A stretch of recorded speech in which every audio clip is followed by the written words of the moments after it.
NINAS, where we came from, where we are, on the road to freedom. Today, we speak of NINAS, but know that the struggle for the restoration of our sovereignty did not start today. As a matter of fact, the struggle started almost as soon as the sovereignty of the ethnic nationalities was stolen by the imposition of the 1999 Constitution, which maintained a unitary government. With the end of the military regime and return to democracy, there was great hope that the country would be returned to what the people had voted for, and that existed prior to the military intervention in 1966. The hope of the country was dashed when, instead of a return to a federal governance structure with multiple self-governing and autonomous government with their own constitutions, the government was kept centralized in a federal government that kept all the power, the assets, and resources of the ethnic nationalities. Making things worse, this so-called constitution was not put to a referendum, and so was not made by the people. Deprived the citizens of their right to benefit contained in Chapter 2, made federal character unenforceable, gave the lion's share of the oil and other assets to the far north through a federal account sharing process that was exclusively weighted to favor the far north and make corruption official. Let me take you back over 2 decades of our journey. It all started when the military regime of General Abdul Salami Abubakar imposed a unitary 1999 constitution, which in turn was a wholesale rival of the 1979 constitution that was also known to be a victory charter for the Nigeria-Biafra War of 1967 to 1970. When it was made public a few weeks after inauguration of General Obasanjo as president, a better half of those in the legal profession gathered at several conferences and, without much ado, recognized the flaws, loopholes, and selfish intentions, then concluded that the Constitution was not legitimate and would not lead Nigeria to any form of advancement. It was important that the mechanism or vehicle to set up a country-wide rejection of this forgery of a constitution was put in place. The journey commenced when, in 2004, the Pro-National Conference Organization, PRONACO, was established to rework the damaged federal constitutional basis of Nigeria. PRONACO being the People's Sovereign National Conference of Ethnic Nationalities in Nigeria, convened in all ethnic nationalities and quickly mandated its representation to go back to their people and to come up with ratified draft of how they would want to participate in the Union of Nigeria. The conference sat in plenaries across the cities of Lagos, Port Harcourt, Enugu, Jos, and Kano, then returned to Lagos for the final sitting, and in participation, conveners in the likes of Anthony Ehanoro, Wole Soyinka, Chukwu Emeka Odumego Ojukwu, and similar leaders across the territories. This resolution was an agreement derived from the composite People's Constitution as presented and defended by ethnic nationalities representation in those sequential conferences. And it is important to know that there were observers from the international community, including the US and European Union observers. In August 2006, a delegate from Castina moved the motion for adoption of the draft People's Constitution that emerged from the 29-point resolution of the conference. In furtherance of the PRONACO consensus to restore the federal basis of the Nigerian Union, in 2007, the Movement for a New Nigeria was set up as an enforcement of the consensus at the time to exclude the 12 contiguous northern states that had introduced and embraced the Sharia legal system against the secular basis for Nigeria. The Allies had insisted that democracy and Sharia system could not coexist in the same political space, hence the need for a new vehicle, the Movement for New Nigeria. On the 23rd of May 2007, MMN, through its legal counsel, filed a suit at the Federal High Court Abuja to challenge the legitimacy of the imposed 1999 Constitution, seeking the termination of the entire Constitution. At the court hearings, which had the Attorney General of the Federation representing the federal government, legal representation of the National Assembly, and others admitted the people case which they could not defend the challenge, but insisted that the plaintiff had no locus standi. In English, the plaintiff had no status at law to bring in the case to challenge the legitimacy of the 1999 Constitution. Having acknowledged that the restoration of the people's sovereignty did not need the participation or permission of government, the Joint Multi-Regional Vehicle instituted the MMN Lagos Declaration 30th of June 2011, by which the Allies partner blocks, the Lower Niger, South-South, and Southeast, the Yoruba land, and the Middle Belt publicly rejected the Caliphate-imposed 1999 Constitution, mandating regional self-determination actions which included referendum and international outrage. In furtherance to the mandate of the MMN Lagos Declaration, the people of the Lower Niger on the 27th of April 2015 held the Solemn Assembly in Port Harcourt City to wholly repudiate the 1999 Constitution. In that assembly, the 1,885 ethno-linguistic map of the Lower Niger was adopted as a geographical basis of federating. The assembly mandated the distillation of character of relationship as well as asset protection and guarantee scheme to protect the asset of the indigenous people in other blocks of Nigeria.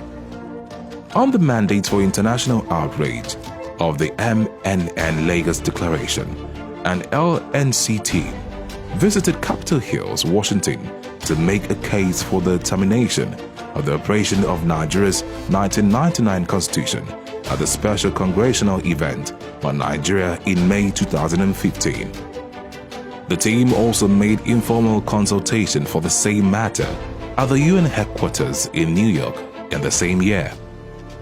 2 years later, still in furtherance to mandate of the MNN Lagos Declaration, the Yoruba indigenous people held the Yoruba Solemn Assembly at Ibadan on the 7th of September 2017.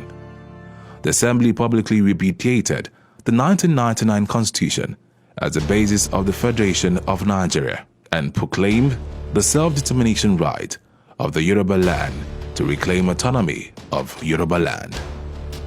Then a year later, on the 8th of July 2018, the indigenous people of the Middle Belt, in furtherance to the mandate of the MNN Lagos Declaration, held the Emergency Assembly of the people of the Middle Belt in Jos Plateau State to publicly reject the unitary constitutional arrangement of Nigeria. In that assembly, the people of the Middle Belt also proclaimed the self-determination right of the Middle Belt and its autonomy.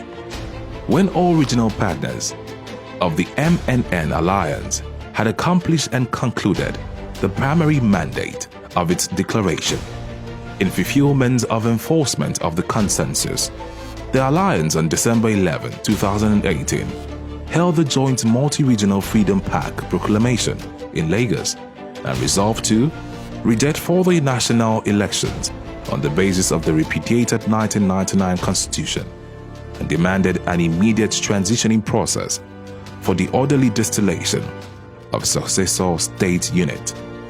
It also resolved that the instrument for such resolution should be by referendums. In 2019, January 17th, an LNC team raised a global alarm about the killings of Christians and ethnic cleansing in Nigeria during the coordinated press conference on Nigeria at the National Press Club in Washington, D.C.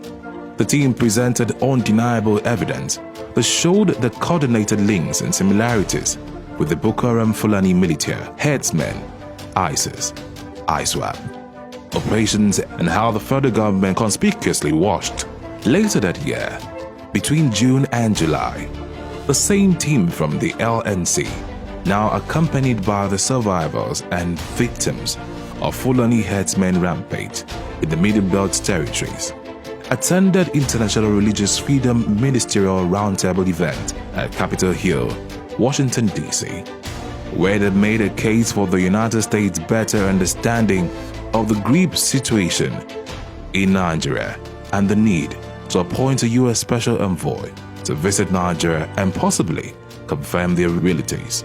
In response to the case made by our team, a UN Special Rapporteur visited Nigeria in August 2019 and amid widespread reports of routine killings and other alarming negative incidents.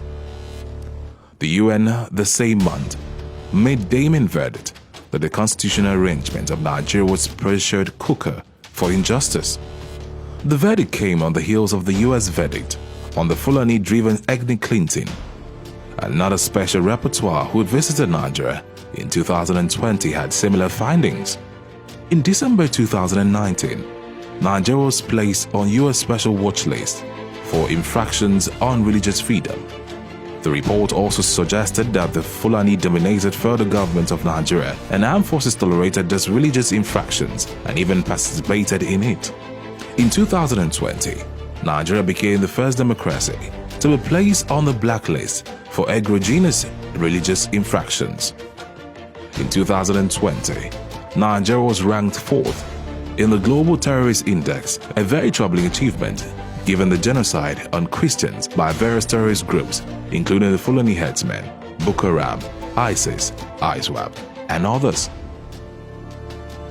In 2020 also, the International Criminal Court issued a report indicating that they had reasons to believe that the Nigerian military had committed crimes against humanity that arose to the level of war crimes and therefore needed further review.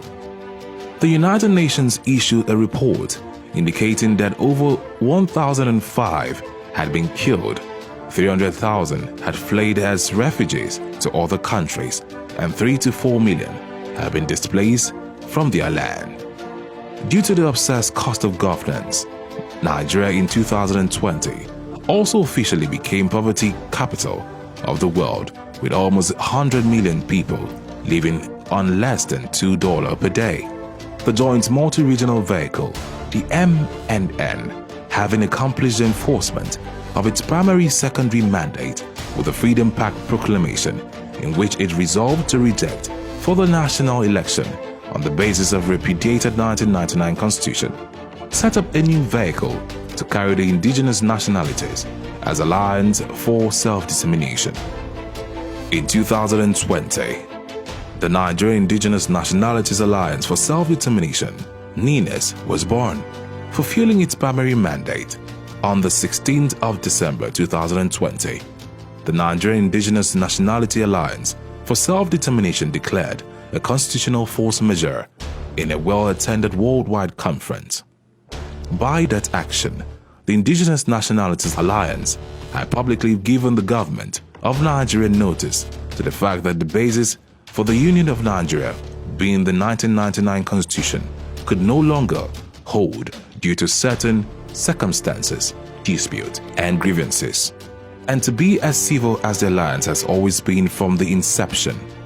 When the imposition of the forged document was used to take away the rights of the people, NINAS also gave the federal government 90 days to publicly acknowledge the constitutional grievances and sovereignty dispute as declared by the people of the South, the Middle Belt of Nigeria. The alliance demanded that within 90 days, the federal government should commit to begin a decommissioning process of the 1999 Constitution as the basis of Union of Nigeria. It cited examples of similar situations where destructive constitutions were jettisoned, example being the Apartheid Constitution of South Africa and the military constitution of Chile and Algeria. NINAS also requested that the unitary government of Nigeria should make a formal announcement suspending all further national elections conducted under the illegitimate 1999 Constitution, since winners of such elections will be sworn into office with the said illegitimate Constitution, and in turn, provided more fuel and life to illegitimate constitution. NINAS also requested the government to formally invite the people of the South and Middle Belt of Nigeria to work out the modalities for transitioning process. And finally, NINAS requested that the federal government, with a 90 days period, formally initiate a time-bound transitioning process to midwife the emergence of a fresh constitutional protocol by two-stage process. The first being the constituted regional blocks will first distill and ratify their various constitution by referendum, and a second stage where these regional blocks will come to the center to negotiate the terms of federating afresh as may be dictated by the outcome of referendum conducted in the said regional blocks. That is our journey to freedom. Let's spread the message of NINAS. Let's all join hands to get back our stolen sovereignty. For more information about NINAS, its progress, and how to support the progress, call NINAS on 0813 425 4584 or 0705 924 9885. Visit www.freedomfromnigeria.com. Sign the petition to decommissioning the imposed 1999 Constitution at www.ninasffn.org/register to end 1999 Constitution now.